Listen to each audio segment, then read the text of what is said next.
नमस्कार, राज्यसभा टीवी में आपका स्वागत है। इस वक्त की हर खबर को लेकर हाजिर हैं हम आपके साथ। मैं हूं घनश्याम उपाध्याय।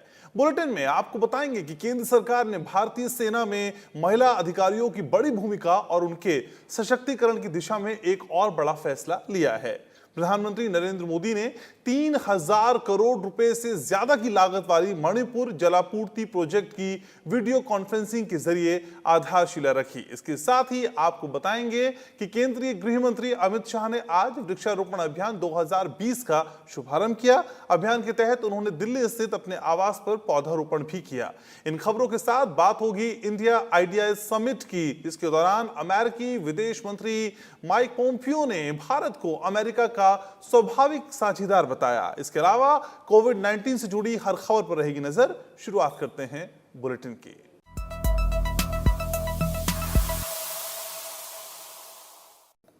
प्रधानमंत्री नरेंद्र मोदी ने वीडियो कॉन्फ्रेंसिंग के जरिए आज मणिपुर वाटर सप्लाई प्रोजेक्ट की आधारशिला रखी। इस मौके पर प्रधानमंत्री ने कहा कि देश के विकास में पूर्वोत्तर इंजन की भूमिका निभा सकता है और पूर्वोत्तर के मजबूत होने से देश की एक्ट ईस्ट नीति को भी बढ़ावा मिलेगा। कार्यक्रम में राज्यपाल नजमा हेपतुल्ला, मुख्यमंत्री एन बीरेन सिंह और केंद्रीय मंत्री डॉक्टर जितेंद्र सिंह ने भी हिस्सा लिया। कोरोना संकट के दौर में भी देश ना रुका, न थमा है और न ही थका है। प्रधानमंत्री नरेंद्र मोदी ने गुरुवार को ये बात कही। मौका था मणिपुर जलापूर्ति परियोजना की आधारशिला रखी जाने का। इस मौके पर प्रधानमंत्री ने कहा कि जब तक कोरोना के खात्मे के लिए वैक्सीन नहीं आती, तब तक कोरोना के खिलाफ मजबूती से लड़ना है और विकास कार्यों को भी पूरी ताकत से आगे बढ़ाना है।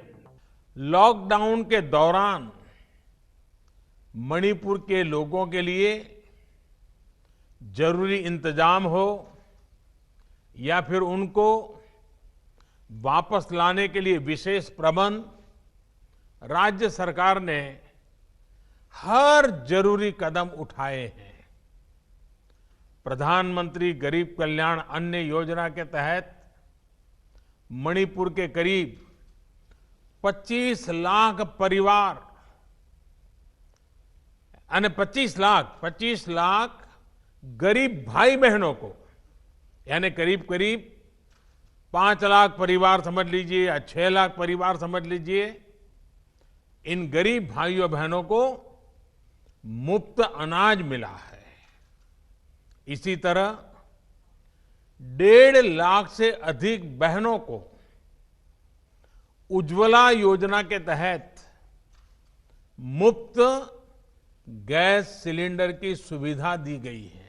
लॉकडाउन के दौरान मणिपुर के लोगों के लिए जरूरी इंतजाम हो या फिर उनको वापस लाने के लिए विशेष प्रबंध, राज्य सरकार ने हर जरूरी कदम उठाए हैं। प्रधानमंत्री गरीब कल्याण अन्न योजना के तहत मणिपुर के करीब 25 लाख गरीब भाई बहनों को मुफ्त अनाज मिला है। इसी तरह 1.5 लाख से ज्यादा बहनों को उज्ज्वला योजना के तहत मुफ्त गैस सिलेंडर की सुविधा दी गई है। आज इम्फाल सहित मणिपुर के लाखों साथियों के लिए विशेष तौर पर हमारी बहनों के लिए बहुत बड़ा दिन है। लगभग 3000 करोड़ रुपए की लागत से पूरे होने वाले मणिपुर वाटर सप्लाई प्रोजेक्ट से यहाँ के लोगों को पानी की दिक्कतें कम होने वाली हैं। आज स्थिति ये है कि देश में करीब करीब 1 लाख वाटर कनेक्शन, यानी घरों में पानी का कनेक्शन प्रतिदिन रोज दिया जा रहा है। ये तेजी इसलिए भी संभव हो पा रही है क्योंकि जल जीवन मिशन एक जन आंदोलन के रूप में आगे बढ़ रहा है। परियोजना के तहत मणिपुर के 16 जिलों के 2,80,756 परिवारों के घर तक जल पहुंचाने का लक्ष्य रखा गया है। मणिपुर जलापूर्ति परियोजना को अगले 20 से 22 साल तक की जरूरतों को ध्यान में रखते हुए डिजाइन किया गया है और इसके जरिए लाखों लोगों को पीने का साफ पानी उपलब्ध होगा। साथ ही हजारों लोगों को रोजगार भी मिलेगा। रोडवेज, हाईवेज, एयरवेज, वाटरवेज और आईवेज, इसके साथ साथ गैस ग्रिड, गैस पाइपलाइन का भी आधुनिक इंफ्रास्ट्रक्चर, ऑप्टिकल फाइबर का नेटवर्क का इंफ्रास्ट्रक्चर, पावर ग्रिड की व्यवस्था, ऐसे कनेक काम नॉर्थ ईस्ट में एक प्रकार से इंफ्रास्ट्रक्चर का जाल बिछाया जा रहा है। बीते 6 साल में पूरे नॉर्थ ईस्ट के इंफ्रास्ट्रक्चर पर हजारों करोड़ रुपए का निवेश किया गया है। जल आपूर्ति परियोजना की आधारशिला रखते हुए प्रधानमंत्री ने कहा कि पूर्वोत्तर एक तरह से पूर्व एशिया के साथ के भविष्य का प्रवेश द्वार है और इसी सोच के साथ मणिपुर समेत पूरे पूर्वोत्तर में संपर्क से संबंधित बुनियादी ढांचे पर जोर दिया जा रहा है। प्रधानमंत्री ने कहा कि नॉर्थ ईस्ट में देश के विकास का ग्रोथ इंजन बनने की क्षमता है क्योंकि अब पूरे नॉर्थ ईस्ट में शांति की स्थापना हो रही है। उन्होंने ये भी कहा कि बांस क्षेत्र से पूर्वोत्तर इलाके में आत्मनिर्भर भारत अभियान को गति मिलेगी। Bureau report, Rajya Sabha TV. 3000 crore रुपए से ज्यादा की लागत वाली मणिपुर जलापूर्ति परियोजना राज्य के लाखों लोगों के लिए वरदान साबित होने वाली है। इसके जरिए मणिपुर में लोगों को ताजा जल के घरेलू नल कनेक्शन मिलेंगे और उन्हें आसानी से पीने का साफ पानी मुहैया होगा। केंद्र सरकार ने जल जीवन मिशन के तहत 2024 तक देश के सभी घरों में पाइपलाइन से साफ पानी पहुंचाने का लक्ष्य रखा है और मणिपुर जलापूर्ति परियोजना हर घर जल योजना के लक्ष्य को हासिल करने के लिए राज्य सरकार के ठोस प्रयासों का महत्वपूर्ण घटक है। केंद्र सरकार ने मणिपुर को जल जीवन मिशन के तहत धनराशि उपलब्ध कराई है ताकि राज्य में 1,42,749 परिवारों वाली 1,185 बस्तियों में ताज़ा जल के घरेलू नल कनेक्शन मुहैया कराए जा सकें, जबकि परियोजना के दायरे में मणिपुर के 16 जिलों के 2,80,756 परिवार आएंगे। इस परियोजना की लागत लगभग 3,054 करोड़ 58 लाख रुपए है। भारत में लगभग 19 करोड़ परिवार हैं और इनमें से केवल 24% के पास ही ताज़ा जल के घरेलू नल कनेक्शन है। सरकार के इस मिशन का उद्देश्य राज्य सरकारों, पंचायती राज संस्थाओं और स्थानीय समुदायों समेत सभी हितधारकों की साझेदारी के जरिए 14 करोड़ 33,21,049 परिवार को functional house hold tap connection मुहैया कराना है। Bureau report, Rajya Sabha TV. केंद्र सरकार ने महिला सशक्तिकरण की दिशा में एक और बड़ा फैसला लिया है। भारतीय सेना में महिला अधिकारियों की बड़ी भूमिका निभाने का रास्ता प्रशस्त हो गया है। सेना में महिला अधिकारियों को स्थायी कमीशन देने को लेकर सरकार की तरफ से आज औपचारिक स्वीकृति पत्र जारी कर दिया गया। रक्षा मंत्रालय की इस मंजूरी से सेना में विभिन्न शीर्ष पदों पर महिला अधिकारियों की तैनाती हो पाएगी। इसके बाद भारतीय सेना के सभी 10 वर्गों army air defence, signal, engineer, army aviation, electronics, mechanical engineering, army service corps, army ordinance corps और इंटेलिजेंस कॉर्प्स में महिलाओं को स्थायी कमीशन मिल पाएगा। ये आदेश जज एंड एडवोकेट जनरल और आर्मी एजुकेशनल कॉर्प्स के वर्तमान वर्गों पर भी लागू होगा। सेना में महिलाओं के स्थायी कमीशन के लिए स्थायी चयन बोर्ड के संचालन के लिए प्रारंभिक तैयारी की एक श्रृंखला निर्धारित की गई है। सभी एसएससी महिला अधिकारियों की ओर से विकल्प का उपयोग और दस्तावेजी कार्यवाही पूरी होते ही चयन बोर्ड अनुसूचित हो जाएगा। रक्षा मंत्रालय ने कहा है कि भारतीय सेना महिला अधिकारियों सहित सभी कर्मियों को राष्ट्र की सेवा के समान अवसर प्रदान करने के लिए प्रतिबद्ध है। केंद्रीय गृह मंत्री अमित शाह ने आज वृक्षारोपण अभियान 2020 का शुभारंभ किया। अभियान के तहत उन्होंने दिल्ली स्थित अपने आवास पर पौधारोपण भी किया। यह अभियान कोल इंडिया कंपनी की ओर से संचालित किया जा रहा है। इस मौके पर गृह मंत्री ने कोयला क्षेत्र की प्रमुख उपलब्धियों का जिक्र भी किया। अमित शाह ने यह भी कहा कि पर्यावरण संरक्षण के लिए सभी को मिलकर काम करना होगा। केंद्रीय गृह मंत्री अमित शाह ने कहा है कि प्रधानमंत्री नरेंद्र मोदी की अगुवाई में भारत ने पर्यावरण के क्षेत्र में दुनिया का नेतृत्व करने की स्थिति उत्पन्न की है। गुरुवार को कोयला मंत्रालय के वृक्षारोपण अभियान 2020 की शुरुआत करते हुए उन्होंने कहा कि आज जलवायु परिवर्तन से पूरी दुनिया डरी हुई है और केवल वृक्ष ही हमें इससे बचा सकते हैं। अमित शाह ने कहा कि प्रकृति का दोहन होना चाहिए, शोषण नहीं। देश के प्रधानमंत्री जी ने पर्यावरण के क्षेत्र के अंदर दुनिया का नेतृत्व करने की स्थिति उत्पन्न करी है। 8 करोड़ घरों के अंदर धुआं दूर कर लकड़ियाँ और टहनियाँ और कंडे जलाकर जो माताएं बहनें रसोई करती थी, उनके स्वास्थ्य का तो नुकसान होता ही था, परंतु साथ में कार्बन डाइऑक्साइड का उत्सर्जन भी होता था। आज स्वच्छ ईंधन एलपीजी सिलेंडर देकर पर्यावरण की बहुत बड़ी सेवा की है। ढेर सारे शहरों के अंदर सीएनजी पंपों की एक लाइन बिछाकर सीएनजी के माध्यम से गाड़ियां चलाने से भी स्वच्छ ईंधन का काम हुआ है। सौर ऊर्जा के लिए देश में भारत नेतृत्व करे, इस प्रकार की व्यवस्था खड़ी की है। गुड़गांव में इसका इंटरनेशनल सेंटर भी बना है और मुझे भरोसा है कि कुछ ही सालों के अंदर देश दुनिया में सौर ऊर्जा के क्षेत्र में सबसे बड़ा उत्पादन करने वाले देशों में से एक होगा। गृह मंत्री ने 6 इको पार्क और पर्यटन स्थलों का भी उद्घाटन किया और कोयला लिग्नाइट भंडार वाले 10 राज्यों के 38 जिलों में 130 से अधिक स्थानों पर वीडियो कॉन्फ्रेंसिंग के माध्यम से अभियान का शुभारंभ किया। इस मौके पर अमित शाह ने कोयला क्षेत्र की उपलब्धियां भी गिनाई। उन्होंने कहा, बीते 6 सालों में कोयला क्षेत्र में कई कार्य किए गए हैं और कोयला उत्पादन के क्षेत्र में भारत आत्मनिर्भरता की ओर आगे बढ़ रहा है। विगत 6 सालों का देखें तो कोयला मंत्रालय ने अनेक नए इनिशिएटिव मोदी जी के नेतृत्व में दी है और प्रहलाद भाई ने ये 1-1.25 साल के अंदर इसको बहुत गति देने का काम किया है। मुझे लगता है कि कॉमर्शियल माइनिंग की जो शुरुआत प्रहलाद जोशी के समय में हुई है, कोयला खदानों के इतिहास देश का जब भी लिखा जाएगा, प्रहलाद भाई और नरेंद्र भाई के नाम को जोड़ना पड़ेगा, क्योंकि देश को आत्मनिर्भर कराने की दिशा में ये बहुत बड़ा कदम है।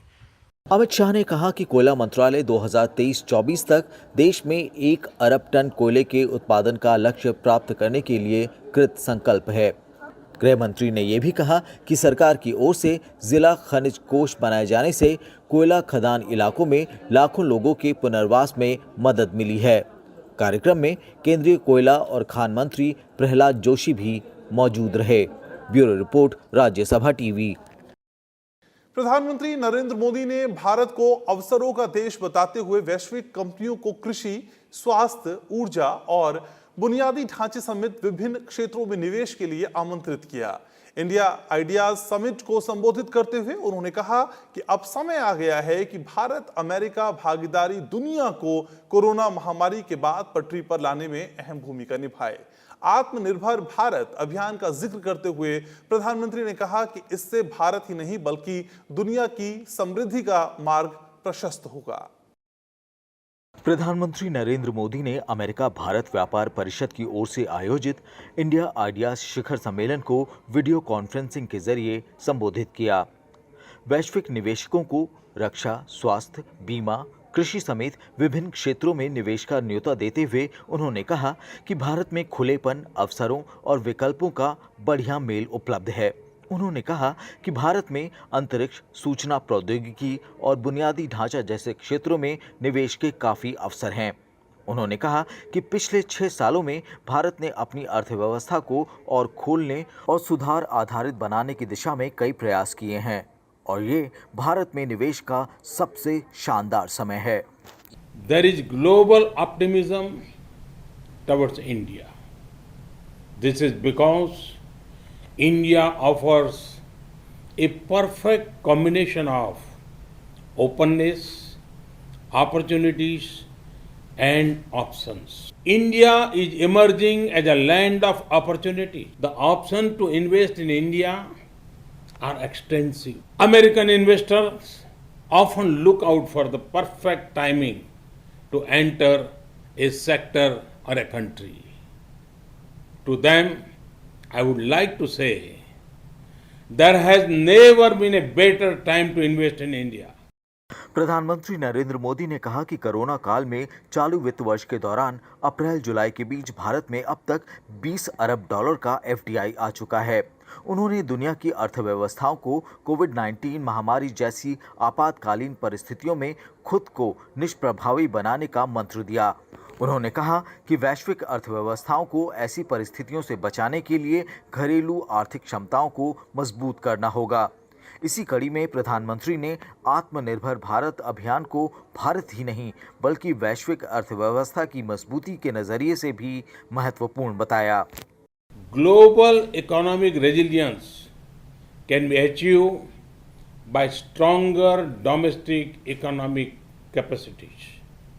This means improved domestic capacity for manufacturing, restoring the health of the financial system, and diversification of international trade.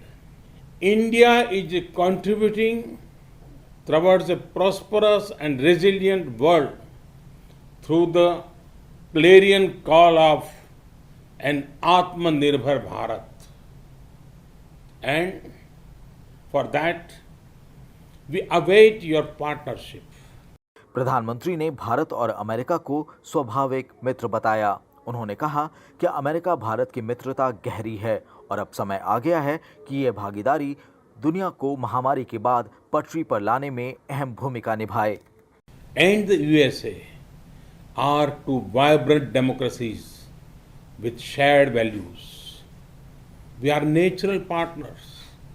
Thus, US-India friendship has scaled many heights in the past. Now, it is time our partnership plays an important role in helping the world bounce back faster after the pandemic. प्रधानमंत्री ने कहा कि सभी इस बात पर सहमत हैं कि दुनिया को बेहतर भविष्य की दरकार है और हम ही अपने सामूहिक प्रयासों से भविष्य को संवार सकते हैं। उन्होंने उम्मीद जताई कि भविष्य के प्रति हमारी नीतियां निश्चित रूप से मानव केंद्रित होनी चाहिए। अखिलेश सुमन, राज्यसभा टीवी। भारत और चीन के बीच सीमा मसले को लेकर राजनयिक और सैन्य स्तर पर बातचीत का सिलसिला जारी है और आगे की वार्ता के लिए जल्द ही WMCC की बैठक भी आयोजित की जाएगी। विदेश मंत्रालय के प्रवक्ता अनुराग श्रीवास्तव ने आज इस बारे में जानकारी दी।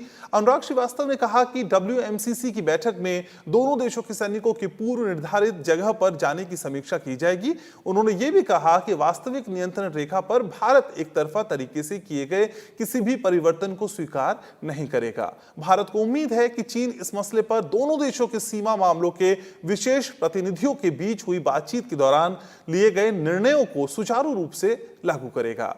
अमेरिकी विदेश मंत्री माइक पोम्पियो की टिप्पणी को लेकर अनुराग श्रीवास्तव ने कहा कि भारत और चीन दोनों ही दुनिया के महत्वपूर्ण देश हैं, इसलिए सभी देशों की निगाहें भारत चीन सीमा से जुड़ी गतिविधियों पर हैं। अनुराग श्रीवास्तव ने बताया कि अमेरिकी विदेश मंत्री को इस बारे में स्थिति से अवगत कराया गया है। I have already conveyed that we are engaged on the issue of peace and tranquility on our borders with China. We are talking to them through established diplomatic and military channels. Now, since India and China are both permanent countries, there is this issue has attracted interest all over the world. What I can say is that as part of our diplomacy, we are engaged with those interested to convey our viewpoint.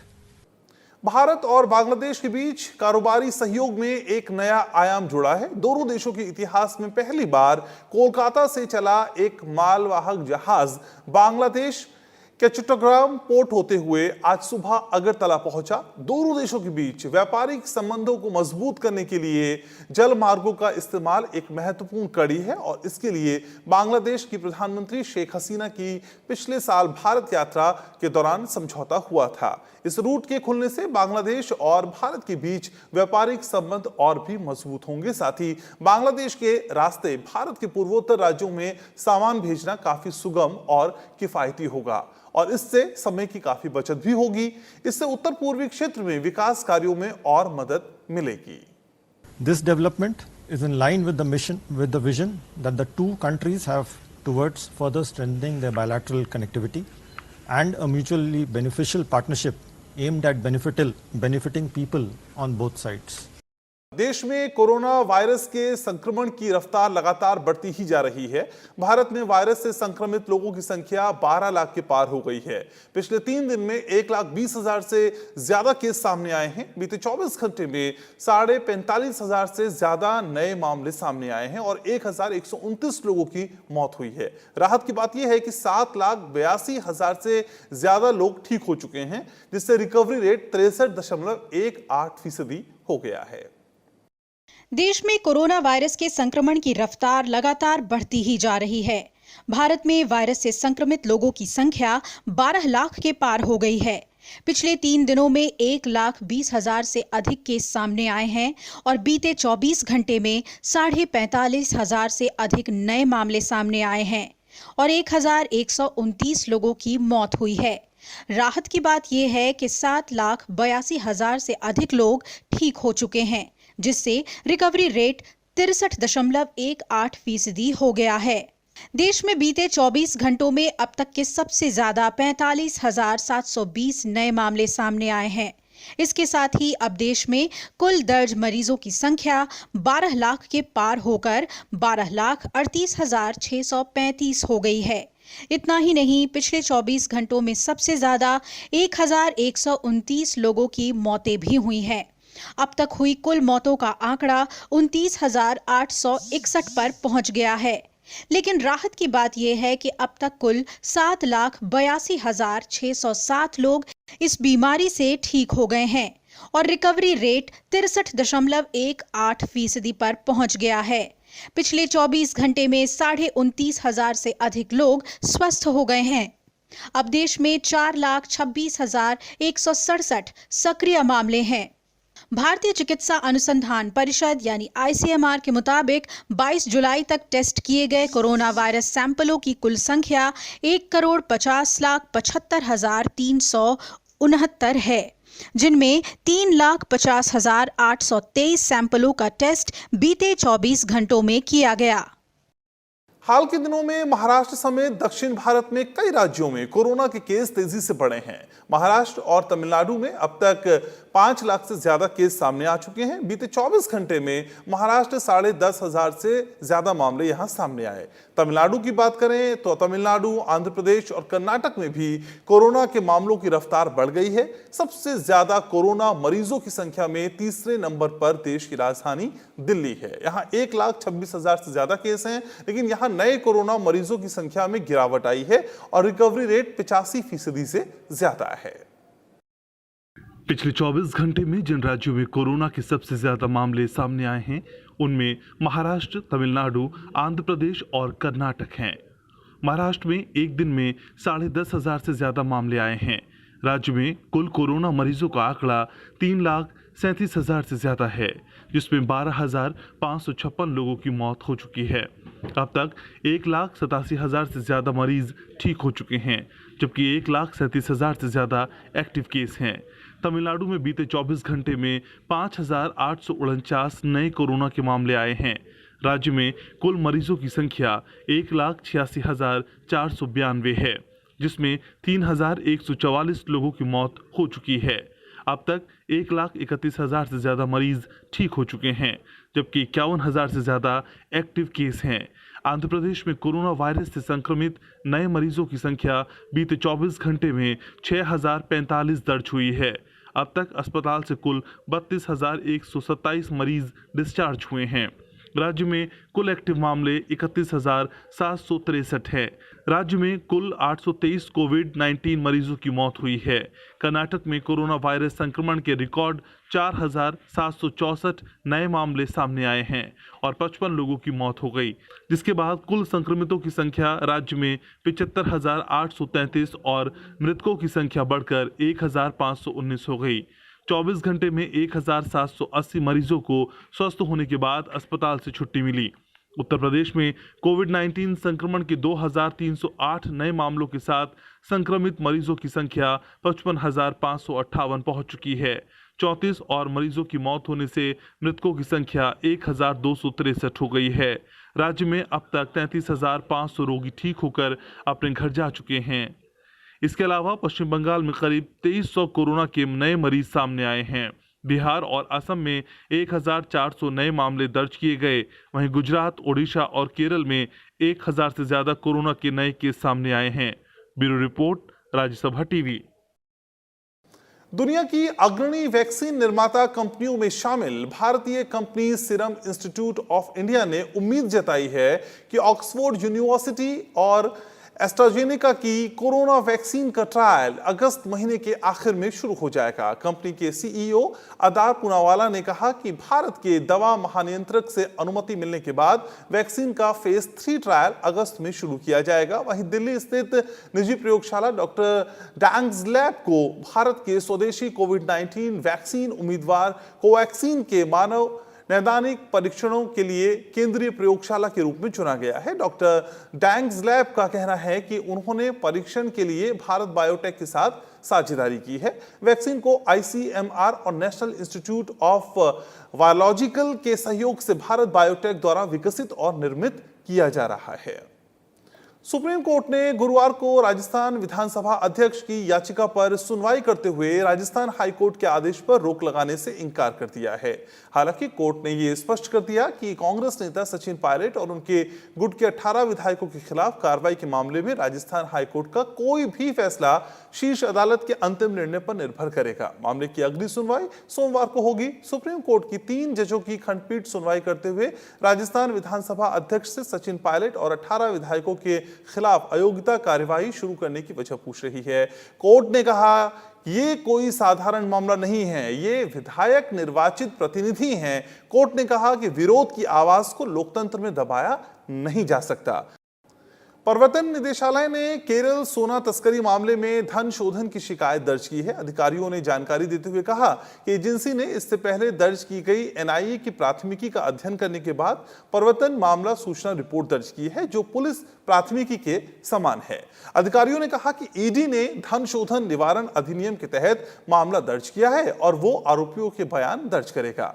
ED इस बात की जांच करेगा कि आरोपियों ने कथित सोना तस्करी के जरिए जो धन अर्जित किया उसका शोधन करके अपराध में इस्तेमाल किया गया या नहीं। असम में बाढ़ की स्थिति से निपटने के लिए केंद्र सरकार जल्द ही 346 करोड़ रुपए प्रारंभिक राशि के तौर पर जारी करेगी। प्रदेश में बाढ़ से 56 लाख लोग पीड़ित हुए हैं। वहीं बिहार के 10 जिलों में 4 लाख से ज्यादा लोग बाढ़ की चपेट में हैं। उपराष्ट्रपति एम वेंकैया नायडू ने बिहार और असम में बाढ़ से हुई लोगों की मौत पर गहरा दुख जाहिर किया है। असम और मेघालय समेत पूर्वोत्तर के कई राज्यों में बाढ़ से बुरा हाल है। असम में बाढ़ और भूस्खलन की वजह से 115 लोगों की जान चली गई। इसमें 89 लोगों की मौत बाढ़ से हुई है। यहां बाढ़ से 30 जिलों में करीब 56 लाख लोग पीड़ित हैं। केंद्रीय जल शक्ति मंत्री गजेंद्र सिंह शेखावत ने वीडियो कॉन्फ्रेंसिंग के जरिए राज्य में बाढ़ की स्थिति पर असम के मुख्यमंत्री सर्बानंद सोनोवाल के साथ विस्तृत चर्चा की। इस दौरान उन्होंने हालात से निपटने के लिए राज्य सरकार को 346 करोड़ रुपए की राशि जारी करने की बात कही। असम के राज्यपाल प्रोफेसर जगदीश मुखी ने भी बाढ़ पीड़ित इलाकों का हवाई सर्वेक्षण किया है। वहीं बिहार के 10 जिले बाढ़ की चपेट में हैं। यहां 4 लाख से ज्यादा आबादी बाढ़ से पीड़ित है। बिहार में मुख्य नदियां खतरे के निशान से ऊपर बह रही हैं। कोसी नदी पर बना वीरपुर बैराज और गंडक नदी पर बना वाल्मीकि नगर बैराज खोलने से कई इलाके जलमग्न हो गए हैं। प्रदेश में एनडीआरएफ और एसडीआरएफ की टीमें राहत और बचाव कार्यों में तैनात की गई हैं। उपराष्ट्रपति एम वेंकैया नायडू ने बिहार और असम में बाढ़ से हुए लोगों की मौत पर गहरा दुख जाहिर किया है। उपराष्ट्रपति ने ट्वीट में कहा है कि उन्हें भरोसा है कि बिहार और असम में आपदा प्रबंधन के तहत पीड़ित लोगों को जरूरी मदद पहुंचाई जा रही है। Bureau report, Rajya Sabha TV. Swaraj मेरा जन्मसिद्ध अधिकार है और मैं इसे लेकर रहूंगा का नारा देकर राष्ट्रीय आंदोलन की शुरुआत करने वाले लोकमान्य बाल गंगाधर तिलक और मैं आजाद था, आजाद हूं और आजाद रहूंगा कहकर कभी अंग्रेजों के हाथ ना आने वाले महान क्रांतिकारी चंद्रशेखर आजाद यानी भारत मां के 2 वीर सपूतों की आज जयंती है। देश आज दोनों स्वतंत्रता सेनानियों के बलिदान और योगदान को नमन कर रहा है। देश को आजादी दिलाने में महत्वपूर्ण भूमिका निभाने वाले तिलक की आज 164वीं जयंती और आजाद की 114वीं जयंती है। उपराष्ट्रपति, प्रधानमंत्री और गृहमंत्री ने ट्वीट कर लोकमान्य तिलक और चंद्रशेखर आजाद को श्रद्धांजलि दी। उपराष्ट्रपति एम वेंकैया नायडू ने तिलक को नमन करते हुए ट्वीट कर कहा कि राष्ट्र के समक्ष ऐसे उदात्त आदर्शों के प्रणेता लोकमान्य बाल गंगाधर तिलक की जन्म जयंती पर आदर्श पुरुष के यश और उनकी पुण्य स्मृति को सादर प्रणाम करता हूं। आजाद को नमन करते हुए उपराष्ट्रपति ने लिखा कि अमर शहीद चंद्रशेखर आजाद की जन्म जयंती के अवसर पर विलक्षण युवा नायक की स्मृति को सादर नमन करता हूं। प्रधानमंत्री नरेंद्र मोदी ने स्वतंत्रता सेनानी बाल गंगाधर तिलक और चंद्रशेखर आजाद की जयंती पर उन्हें श्रद्धांजलि दी।